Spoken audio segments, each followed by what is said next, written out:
Hello, Edgar Campos here, and today we're going to talk about phrasing. What is a phrasing in music? All right. So, to be more clear about phrasing, we have to think about words, like written words, like a book. Okay. So, in a book, you have sentences, right? So, you have to imagine all those phrases are like sentences or are part of a big sentence. And in the written we have commas and we have periods. So then we know where to pause, and continue. So that's a phrase in written, right? And the phrasing, when you sing a sentence, has beginning, middle, and end, right? And normally is about 4 bars phrasing, but there are many different types of phrasing. There are phrases and two I phrases and pickup phrases. There are many different types of situation that a phrase could be located. Um, Once Chopin was a very famous composer and piano player. He said, "He who phrases incorrectly is like a man who does not understand the language he speaks." Right? So that is make a lot of sense if you think about in the music sense, right? Because you cannot read something like said Bob goes to the barn. See, when you see that, you say Bob goes to the barn, right? And then it has inflectation. I mean, it goes one word has going up and one more goes down, right? Boss go to the barn. Barn, you can see barns going down, right? Bob. Anyway, so in music is the same idea. So we have to think about that and recognize it, the phrasing. So I'm gonna play for you Oldie Joy. It's one of the most known, I guess, melodies that we recognize, especially in churches, right?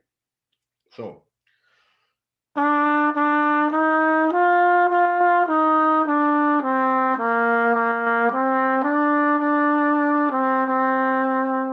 that was the first phrase. The next phrase,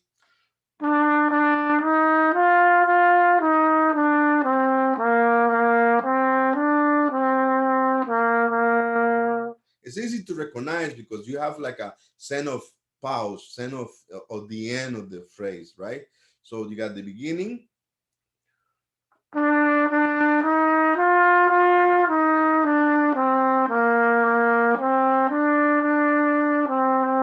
and the end. In the middle, you have that you have to intensify the notes, so you cannot play like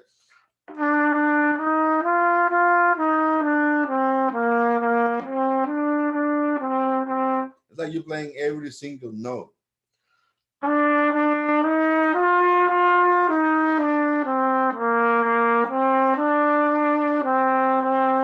So every single phrase has beginning, middle, and end. So when we are in the middle of the phrase, we have to intensify that. To we go like it's like a rainbow goes start, go up, and go down in that the end of the phrase. So that is a interesting. Now this one is particular is 4 by phrase, right? Pam pam pim pim pim pam pim pam pam pam pam pam pam pam pam. That's a 4 by phrase. The whole melody is constructed that way. So we cannot play like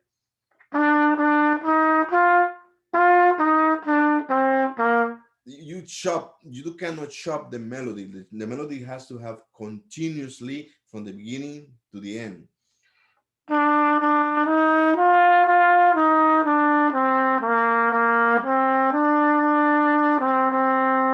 That was your period or comma, and then you continue.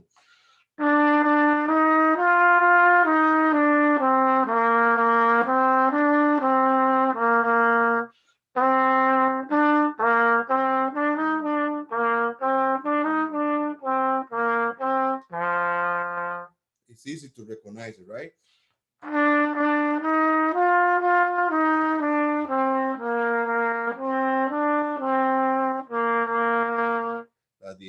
So in that case, it's a four-bar phrasing. So it's easy to recognize that. But we have things like, for example, music like Happy Birthday that start in the pickup. So Happy Birthday is in three, All the Joy is in four, right? Pam, pam, pam, pam, is in four. Happy Birthday is one, two, pa, pa, ra, ra, ra, ra, and repeat, pa, pa, ra. So it's a pickup phrasing, pa, pa, ra, ra, ra, di, at the end of the first phrase, pam, pa, ra, ra, di, dum. Pampari. See, it's easy to recognize that in the case of Happy Birthday. Let me play it.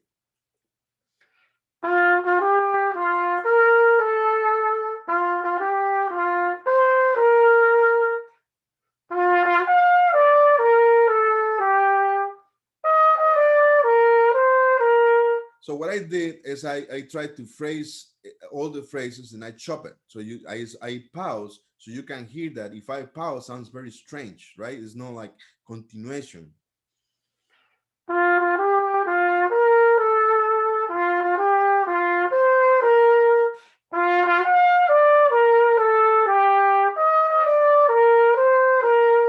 So you can see that, like, as I said, you can see that as a two-bar phrase. Pam pari da da di, pa pa da da di da. Next, pa pa da di da. It's obvious, right? Pa pa da di da da da. Let's go to the end. Pa pa di do di do. So you can see that a two-bar phrase, or even you can see it more like a four brass excuse me phrases. Four-bar phrase. All right. So there's another example here that is in I think is you can see it either way, two or four-bar phrase, because it's easy for the ear to recognize it.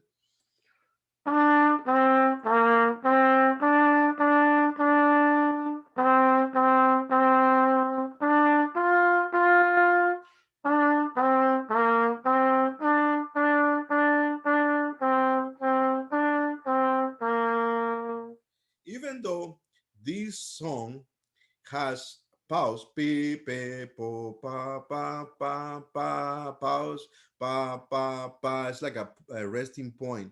Pam, pam, pam. So I see it more like a four-bar phrase than two-bar phrase. Because you can see when it goes pa da da, it's like the end of the whole idea.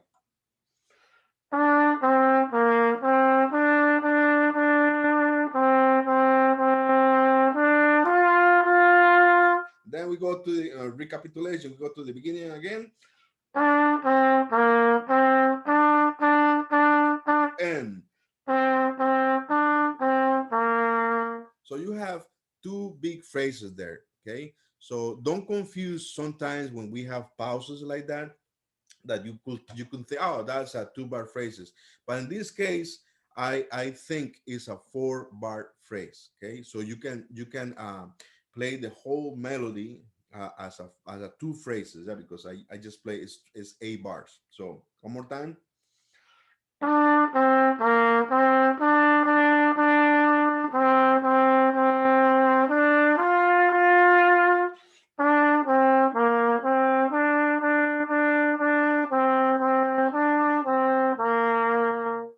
Other thing that I use is when I define the phrase, I try to not breathe in when I'm in the phrase. I breathe after I finish the phrase or before, but never in between the phrase, because you will cut the phrase. So that's important to keep in mind.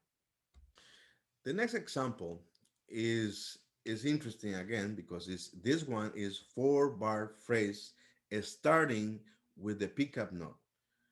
So every time the another phrase is gonna start, maybe basically all the time start in the pickup note, right? Because that's how the melody start. So let's see. I wanna play the first phrase. One, two, three.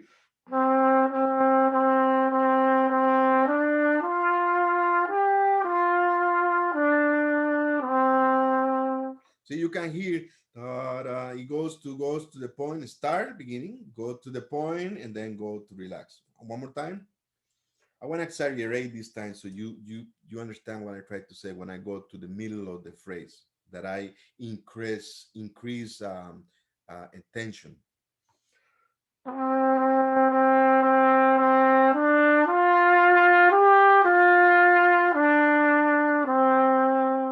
Other thing that I want to say about this is that when you have a repeat note, right, have to try to think about the intensity. No, not necessarily crescendo, but some kind of intensity that you put through those notes so they don't stay ta ta ta steady like monotonous. So they when you play those four notes is you got some intensity.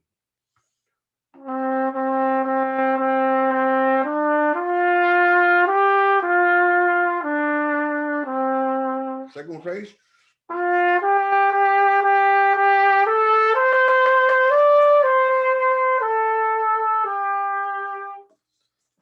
Okay, one more time. So that one you can hear even in the second phrase, you can hear even more what I'm talking about. You going to the top of the rainbow.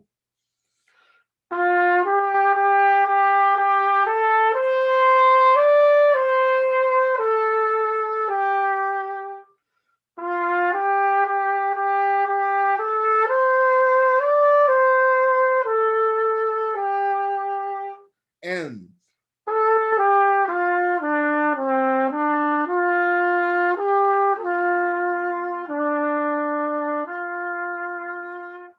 so that particular song, I will say, has around uh, three big phrases. Okay, so four by phrases with pickup. So I want to play the whole song so you hear it uh, like I will play that in a concert.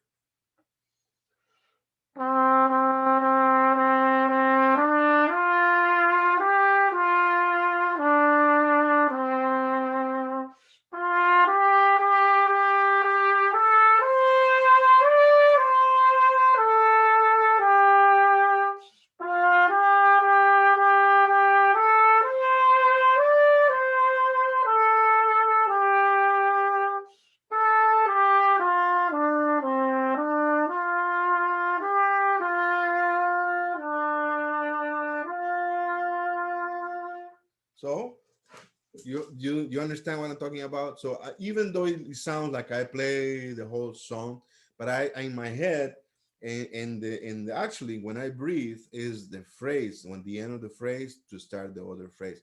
So I use that as a reference to know when I breathe. So I don't breathe when I'm playing the phrase. You know, in the phrase you don't breathe into the phrase. You bring after or before. So that's important to know.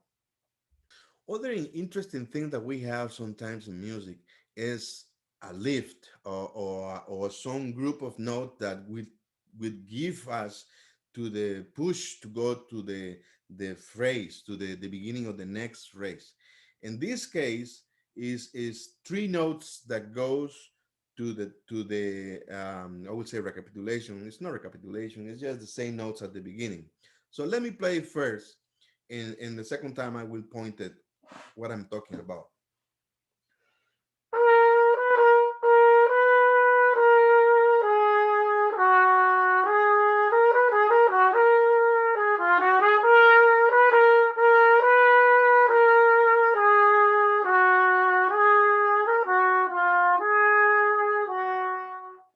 Even though this whole thing sound like one big phrase, I thinking in two different phrases. So when I have the lift, I will play and I will tell you when the lift is. When I play this,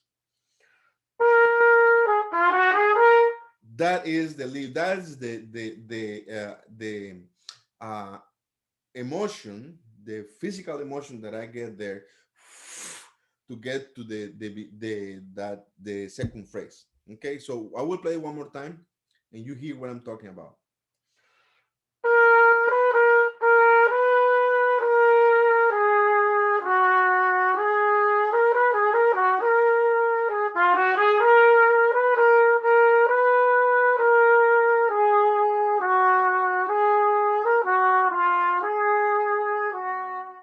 So that could be a bar phrasing, because it's in two. Ba, da, dum, bum, doo, doo, three, okay?